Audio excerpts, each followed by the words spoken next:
la première année pour laquelle on a monté le projet d'orchestre à l'école, déjà, on a vu la réaction des élèves quand ils ont ouvert les boîtes d'instruments.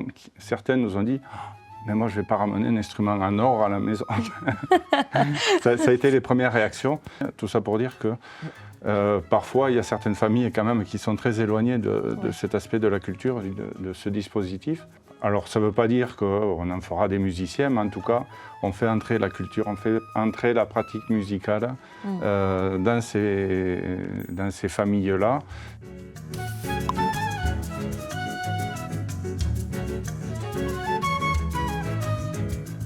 Bien, bonjour, je suis Philippe Berny, directeur d'une petite école de campagne, donc Sognac et Cambran, qui se trouve à côté de Dax. Nous avons monté sur l'école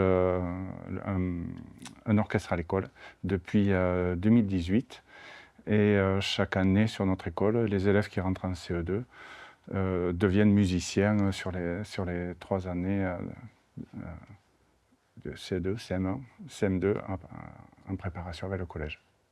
Eh bien, bonjour Philippe. Bonjour. Et bienvenue au Centre international de conférences de Sorbonne Université. Vous êtes ici dans le cadre des Assises nationales organisées par l'association Orchestre à l'école. Et j'aimerais du coup vous demander, pour commencer, pour quelles raisons vous vous rendez à cet événement? Est-ce que vous êtes déjà venu à des assises? Et qu'est-ce que vous attendez un petit peu de cet événement? Alors, c'est la première fois que je viens aux assises et très content par le contenu de cette première journée déjà, de pouvoir rencontrer d'autres collègues, échanger sur les pratiques et découvrir aussi d'autres pratiques qu'on pourrait pourquoi pas mettre en place aussi dans notre orchestre. Et puis d'avoir assisté à cette conférence sur la motivation et qui fait que je pense je vais revenir dans mon sud-ouest avec quelques idées en plus. Donc c'est la première année, ça fait 7 ans qu'on a un orchestre à l'école et cette année, bon, nous dans l'éducation nationale, on nous parlait beaucoup de motivation, de compétences psychosociales et je me suis dit du coup que cette année, ça pouvait être l'occasion d'y assister sur les 3 journées, de voir un petit peu ce qui se passait et ce qui était proposé. Très bien. D'accord. Alors, si je peux récapituler un petit peu votre profil, vous êtes du coup directeur de votre école élémentaire à Sognac et Cambran, oui. C'est ça. Mais vous êtes aussi enseignant, trompettiste et vous dirigez l'orchestre à l'école. Oui, voilà, c'est ça, oui. D'accord.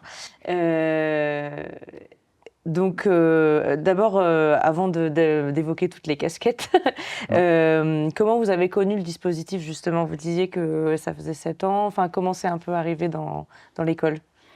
Alors, d'abord, je suis trompettiste depuis pas mal d'années. D'accord. Et un jour est arrivé sur mon bureau de directeur d'école, donc une revue sur laquelle je vois un orchestre à l'école en première page. Et là, je me dis, mais ça existe, ça? Et de suite, je me suis dit, mais c'est génial. J'en ai parlé au maire de la commune, parce que, voilà, c'est vrai qu'après 7 ans de pratique, bon, au-delà de l'enthousiasme des élèves à pratiquer un instrument de musique, le ramener à la maison et se produire en concert, derrière cette façade-là, il y a toujours le volet financier quand même à préparer, à monter. Et le maire de la commune a de suite dit oui au projet, M. Alain Forsens.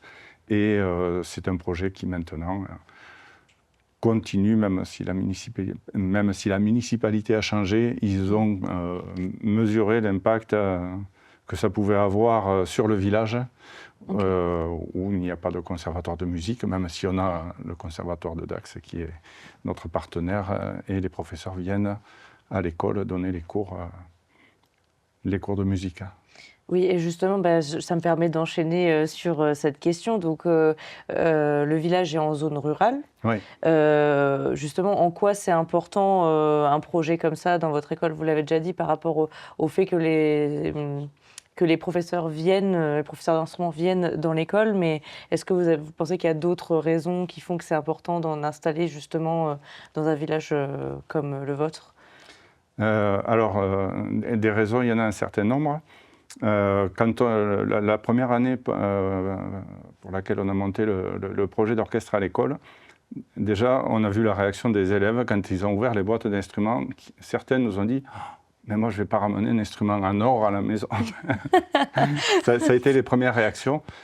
Tout ça pour dire qu'il y a même certaines familles qui se disaient « Mais non, mais les instruments sont trop jolis, on ne va pas les sortir du coffre de la voiture. » Donc il y a eu une démarche à faire auprès des familles. Tout ça pour dire que parfois, il y a certaines familles quand même qui sont très éloignées de cet aspect de la culture, de ce dispositif.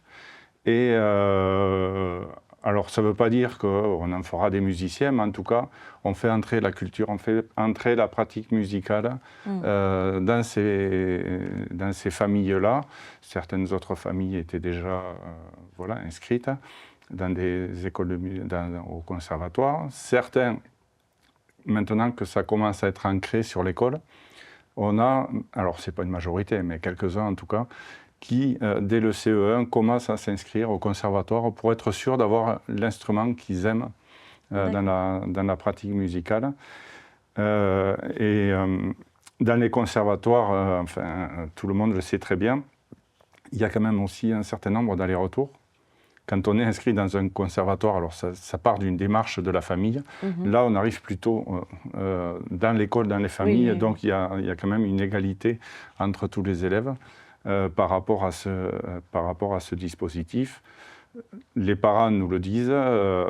C'est vrai que quand l'élève est inscrit au conservatoire, le lundi soir, il faut aller au cours de solfège. Le mardi, il faut aller au chant. Le mercredi, il faut aller au cours d'instruments. Et le vendredi, à l'orchestre. Là, on va dire que, de mon point de vue, on leur apporte un peu tout sur un plateau, dans le sens où, en plus, ça n'a, dans ce souci d'égalité, aucun coût financier pour les familles. Oui, tout à fait. Très bien. Au-delà du plaisir que ça peut apporter à tout le monde. Du coup, si je reviens un petit peu plus, vous avez donc de nombreuses casquettes au sein de votre établissement. Je me demandais si vous aviez déjà vu ce type de fonctionnement, parce que du coup, vous avez autant la casquette de diriger l'école que d'animer l'orchestre. Et souvent, dans certains orchestres à l'école, c'est plutôt deux personnes différentes qui vont le faire. Est-ce que vous aviez déjà eu un modèle comme ça, vu quelqu'un le faire avant, ou est-ce que vous avez un peu créé ce fonctionnement vous-même et quelle aide vous avez eu? Vous avez parlé du maire précédemment, mais... Alors, absolument pas. Après, il y a eu un concours de circonstances. Au départ, j'étais directeur d'école et puis tous les professeurs et intervenants du conservatoire venaient sur l'école. Petit à petit, une des intervenantes... Alors, on a une pratique artistique sur l'école, en fait, dès la maternelle, dans le sens où on a une intervenante en danse qui intervient sur les petites classes. Mais ça existait déjà, toutes ces choses-là existaient avant déjà que je sois sur l'école de Soignac et Camera. Il y avait aussi cette pratique musicale avec les centres musicaux ruraux qui justement proposent à des communes rurales des intervenants en musique. Donc il y avait déjà cette culture-là qui était en place et une des intervenantes donc qui connaissait, alors d'une part bien les élèves puisqu'elle intervenait sur tous les niveaux de classe. Et à partir du moment où on a mis en place le dispositif d'orchestre à l'école, elle a continué ses interventions pour diriger l'orchestre. Et petit à petit, bon, voilà, le chemin de vie fait qu'on part vers d'autres horizons. Et je me suis dit, bon, mais pourquoi pas à partir de ce moment-là, parce que moi, c'est quelque chose qui m'intéressait aussi, diriger l'orchestre et donner les cours de trompette. Donc c'est venu un petit peu au fur et à mesure. Pour le moment, ça fonctionne. Donc on va essayer de le faire durer. C'est vrai, je le conçois, ça prend beaucoup de temps. Oui, et d'énergie. Mais d'accord, en effet, je comprends un peu mieux aussi comment ça peut s'installer. D'accord, ça a été plus progressif. Oui, On est en fait sur une école de 110 élèves et sur 110 élèves, on a 43 élèves qui jouent d'un instrument de musique à partir du CE2. Oui. Voilà, ça a permis, il y a 2 ans, de créer, d'envisager une continuité avec le collège de secteur, le collège d'Albret de Dax, où les élèves qui le souhaitent donc, peuvent maintenant intégrer une classe chama horaire aménagée musique. Oui. Ah oui, donc vous avez pensé aussi l'après assez vite finalement. Voilà, ça s'est questionné et puis ceux qui étaient aux commandes au collège se sont emparés de cette proposition. Super. Et justement, quel changement avez-vous pu constater sur l'école, sur peut-être la commune, les parents, avec l'installation de l'orchestre, justement? Quels effets ça a produit Alors les effets, pour moi, sont indéniables dans la relation avec les élèves. D'accord. Je suis le directeur de l'école, mais le fait de les diriger ou de donner les cours de trompette, ça donne une autre vision complètement différente à leur égard. La reconnaissance des familles, qui nous disent quand même que c'est une chance pour eux. Ça fait partie des choses qui me motivent à faire la publicité autour, que ce soit les communes voisines ou dans les Landes, où ce n'est pas encore très développé, les orchestres à l'école. Pourtant, ce que je disais il n'y a pas longtemps, il y a quand même beaucoup d'écoles de musique, de conservatoires, une culture de la musique avec les fêtes qu'on connaît, etc. Mais voilà, moi je serais vraiment partant que ça se développe davantage et aider en ce sens. Quand je vois l'impact effectivement que ça peut avoir sur le climat scolaire. Oui, d'accord. Oui, vraiment une idée d'ambiance. Dans les relations avec les parents, les parents se rendent compte qu'il y a toute une équipe parce que, bon, j'ai peut-être plusieurs casquettes, mais enfin, il faut que l'équipe enseignante aussi autour accepte que tout ça se mette en place. Et c'est le cas, un esprit d'équipe. Oui, j'allais vous demander justement si vous... C'est pas comme moi, quoi. Tout seul, je ne peux pas tout faire, gérer, et elle aussi. Comment vous vous organisez justement? Comment ça se passe? Il y a des décloisonnements. Enfin, comme je suis directeur de l'école, j'ai un jour de décharge de direction. Donc, je profite de mettre ce jour pour faire les cours par pupitre. Comme ça me permet d'avoir les élèves pour leur enseigner la trompette. Et comme ça modifie pas trop, on va dire, le fonctionnement de l'école. Et ensuite, c'est des cloisonnements avec les autres enseignantes quand il y a les cours quand il y a une heure d'orchestre par classe. L'enseignante vient avec ma classe pendant que moi je suis avec son autre classe. Et c'est pour l'instant plutôt bien rodé. Voilà. Mais il faut que tout le monde adhère. Ça reste toujours quelque chose pour moi de fragile dans le sens où il suffit qu'il y ait un des partenaires qui commence à dire bon, mais là c'est un peu compliqué pour que ce soit au niveau du conservatoire, au niveau de la mairie, au niveau voilà. Donc il y a quand même un volet relationnel entre chacun qui me paraît très important à entretenir et pour envisager de le faire perdurer le plus longtemps possible, ce que je souhaite. Et qu'on vous souhaite aussi. Oui, merci. Très bien. Justement, quel conseil donneriez-vous à quelqu'un qui souhaiterait monter ça dans son école? Comment justement on investit ses partenaires? Comment on va justement chercher ça? Qu'est-ce que vous donneriez comme conseil pour vraiment démarrer comme conseil, je dirais d'être très motivé. Ça peut aider. C'est bien, c'est dans le thème. C'est la première, c'est vraiment dans le thème d'être très motivé